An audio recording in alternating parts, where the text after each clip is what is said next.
نہ ہی تم میں سے کوئی کسی دوسرے کی غیبت کرے۔ اب غیبت کیا ہے؟ کسی شخص کی غیر موجودگی میں اس کی کوئی برائی بیان کرنا، یہ غیبت ہے۔ یہ ہے اس کی ٹیکنیکل ڈیفینیشن۔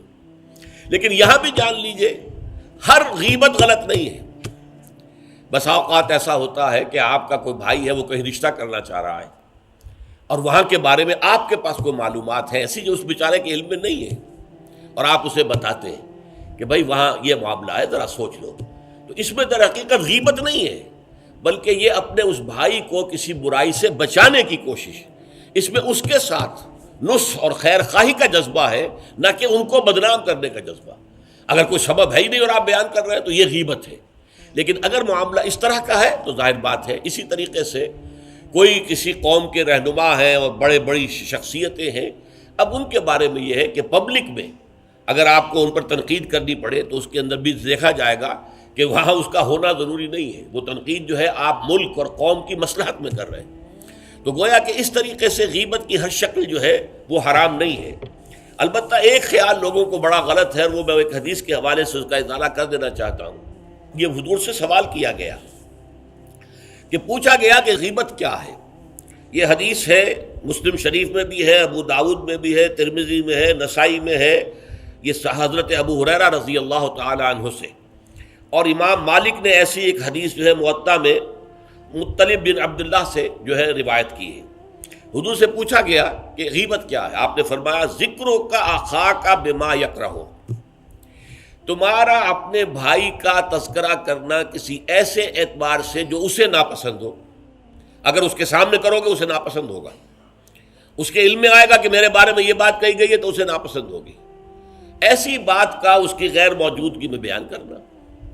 اب قیلا کہا گیا، سوال کیا گیا، افرأیت کہ حضور آپ ذرا غور کیجئے، ان کان فی اخی ما اقول، اگر میرے بھائی میں وہ شے واقعتاً موجود ہے جو میں کہہ رہا ہوں تو کیا اس صورت میں بھی غیبت ہوگی؟ قال، فرمایا حضور نے، غور سے سنیے، ان کان فیہ ما تقول فقد اغتبت ہو، اگر تو اس میں وہ برائی ہے جو تم کہہ رہے تو تم نے غیبت کی، وَإِن لَمْ يَكُنْ فِيهِ، اور اگر نہیں ہے اس میں وہ شے اور تم پھر بھی کہہ رہے ہو ما تقول فقد بہتہ، تو تم نے اس پر بہتان لگایا ہے، یہ تو دوہرا جرم ہو گیا۔ اس میں کوئی خرابی نہیں ہے، برائی نہیں ہے اور آپ بیان کر رہے ہیں تو یہ تو بہتان ہے۔ البتہ کسی میں کوئی برائی ہے، خرابی ہے، نقص ہے تو یہ در حقیقت جو ہے آپ کا اس کی غیر موجودگی میں بیان کرنا، یہ غیبت ہے۔ تو اس اعتبار سے غیبت کی جو برائی ہے اس کو اچھی طرح سمجھ لیجئے، اور یہ ہمارے معاشرے کے اندر بہت پھیلی ہوئی ہے یہ شے۔ بلکہ یہ کہا جاتا ہے اور صحیح کہا جاتا ہے کہ وہ کئی کورسز کا ڈنر ہونے کے بعد جو ہے پھر جب گفتگویں ہوتی ہیں تو معلوم ہوتا ہے کہ سب سے زیادہ لذیذ ڈش جو ہے وہ ایک دوسرے کی غیبت ہے۔ اور ہوتا کیا ہے، شادی کا کہیں پر مجمع لگا ہوا ہے اور جو ہے وہ ابھی بارات نہیں آئی ہے یا کوئی اور مسئلہ ہے، بیٹھے ہوئے ہیں، تو جب 3 آدمی بیٹھے ہوں گے تو کسی اور کی غیبت کریں گے، اور جب ان میں سے ایک اٹھ کے چلا جائے گا تو اب یہ دونوں اس کی غیبت کریں گے۔ یہ ہمارے معاشرے کا عام رخ ہے، یہ ہمارا جو ہے یہ گویا کہ سب سے زیادہ ڈیلیشس ڈش جو ہے وہ غیبت ہے۔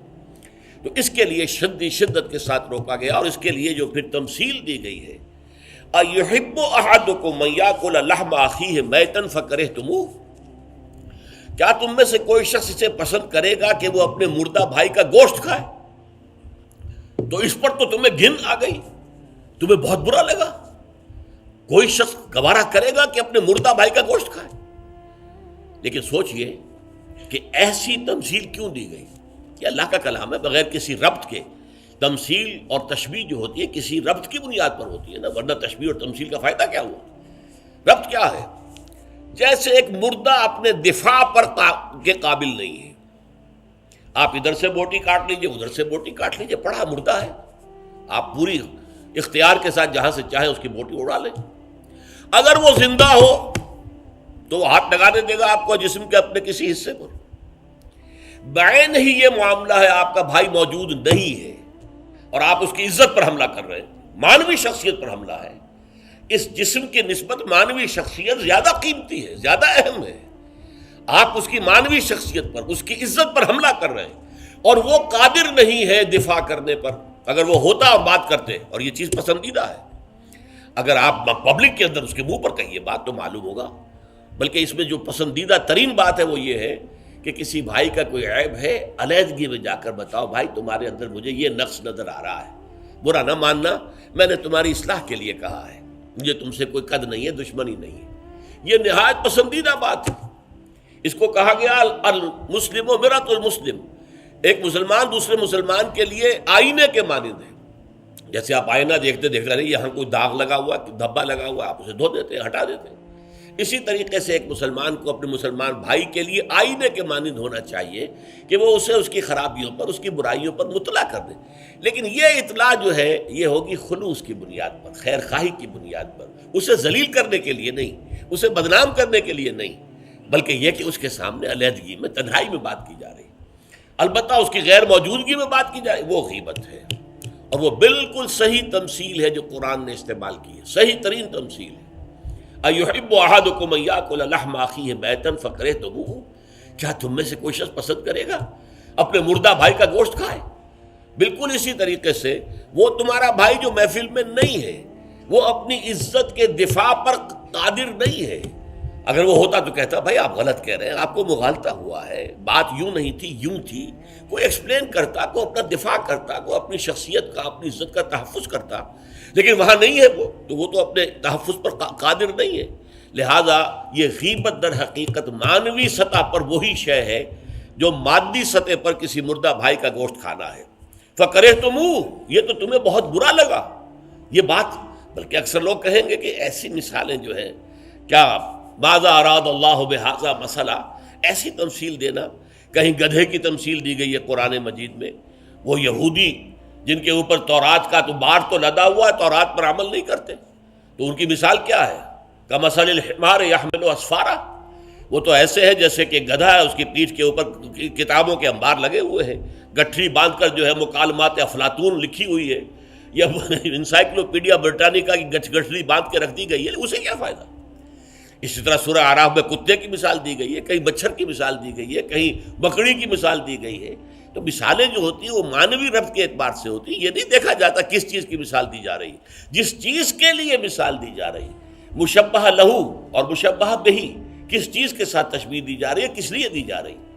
اَيُحِبُّ أَحَدُكُمْ أَن يَأْكُلَ لَحْمَ أَخِيهِ مَيْتًا فَكَرِهْتُمُوهُ وَاتَّقُوا اللَّهَ، اللہ کا تقوی اختیار کرو، اس لیے کہ سارے احکام کی روح جو ہے وہ تقوی ہے۔ احکام دھرے رہ جائیں گے، رکھے رہ جائیں گے، کتابوں میں لکھے رہ جائیں گے، اگر اپنے اندر تقوی نہیں ہے، برائی سے بچنے کا ارادہ نہیں ہے، اللہ کے عذاب سے بچنے کا مستقل پختہ مصمم ارادہ نہیں ہے، تو کوئی فائدہ نہیں ان چیزوں کا، بھینس کے آگے بین بجانا ہو جائے گا۔ واتقوا اللہ ان اللہ تواب الرحیم، اللہ کا تقوی اختیار کرو، اور دیکھو اللہ بہت توبہ کا قبول کرنے والا ہے اور بہت رحم فرمانے والا ہے۔ تو دیکھو اگر تمہارے سے یہ خطائیں ہو رہی ہیں، تمہاری شخصیت کے اندر اگر یہ خرابیاں ہیں، تم ان برائیوں کے عادی ہو، تو ان سے اپنے آپ کو پاک کرو، صاف کرو، توبہ کرو، اور اس میں امید دلا دی کہ اللہ تعالیٰ بہت توبہ کو قبول فرمانے والا اور رحم فرمانے والا ہے۔